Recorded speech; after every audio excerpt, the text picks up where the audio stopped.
Donnie Pangilinan at Dimples Romana, umano'y gaganap bilang Rene Bobot Bat-Terbonia at kanyang ina sa MMK episode.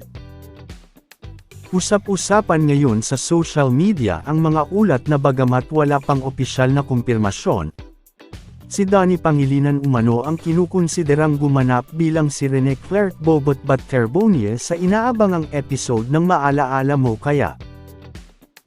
Samantala, napapabalitang si Dimples Romana naman ang nakatakdang magbigay buhay sa karakter ng kanyang ina na si Roblyn Bat-Terbonia.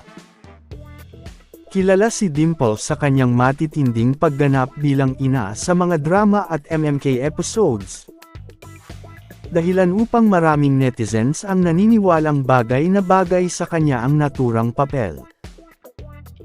Kung matutuloy, inaasahang magiging emosyonal at makahulugang episode ito na magpapakita ng buhay, mga pangarap, at mga hamon na pinagdaanan ni Rene Bobot Bat-Terbonia kasama ang kanyang pamilya.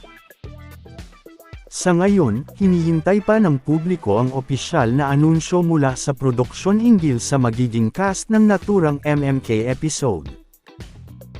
Kabang-abang nga ba, mga idol, kung sina Donnie Pangilinan at Dimples Romana ang gaganap? Papanoorin nyo ba ang kwento ni Rene Bobot Bat-Terbonia sa MMK?